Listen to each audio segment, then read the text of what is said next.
Hello everyone. तो ये देखिए, ये है हल्दी के प्लांट जो कुछ दिन पहले लगाए हुए थे और इनकी ग्रोथ बहुत अच्छे से हो रही है। इनके जो प्लांट है इनकी हाइट बहुत ज़्यादा बढ़ गई है।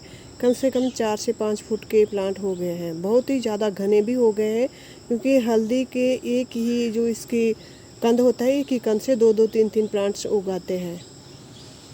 देखिए कितनी घनी हो गई है। ये जो हल्दी होती है ये बहुत ही ज़्यादा बेनिफिशियल प्लांट होता है हमारे लिए। कुछ लोग हल्दी को 1 साल में निकाल देते हैं और कुछ इस हल्दी के वे जो कंद निकलते हैं, नीचे जो इसकी पैदावार निकलती है, उसको 3 साल के बाद निकालते हैं। हल्दी बहुत ज़्यादा ग्रोथ होती है इसकी। जैसे एक ही प्लांट से जब हम जहाँ पर हम एक इसका कंद लगाते हैं, वहाँ से 10-15 कंद इसके निकलते हैं और हल्दी लगाने से हमें बहुत ज़्यादा फ़ायदा होता है। हल्दी का प्रयोग हम मसालों के रूप में भी करते हैं और पूजा के लिए भी इसका यूज होता है। हल्दी हर शुभ कार्यों में यूज होती है। बहुत ही ज़्यादा बेनिफिशियल प्लांट है।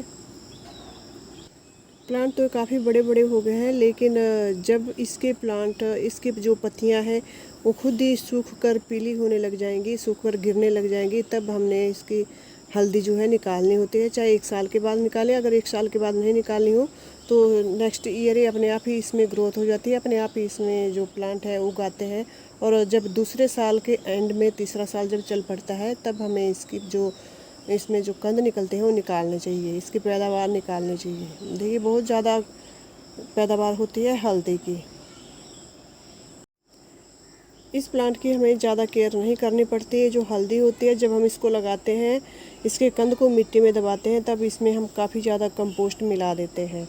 जैसे गाय के गोबर की खाद हो गई और लीफ कंपोस्ट वगैरह हो गया, तो बहुत ज़्यादा खाद उस टाइम दे देते हैं। उसके बाद इसमें कंपोस्ट नहीं मिलाना होता है, ना ही कोई फर्टिलाइज़र देना होता है। और जैसे बड़े बड़े प्लांट हो गए, अब इसकी हमें गुड़ाई भी नहीं करनी है, लेकिन इसमें जो घास वगैरह उगाया होता है वो निकाल देना। और इसको धूप भी 5 से 6 घंटे की धूप चाहिए होती है। इसके साथ ही हमने यहाँ पे अरबी भी लगाई हुई है। अरबी भी काफ़ी अच्छे से ग्रोथ हुई है इसकी।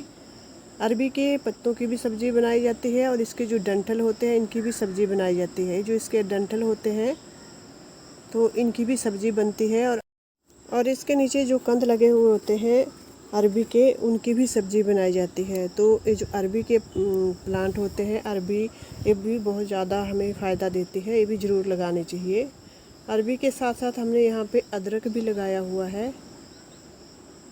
ये अदरक, तो अदरक की भी बहुत अच्छी पैदावार होती है। जहाँ पर हम इसका एक कंद लगाते हैं तो कहते हैं कि उससे 10 गुना ज़्यादा जो है अदरक की फसल होती है।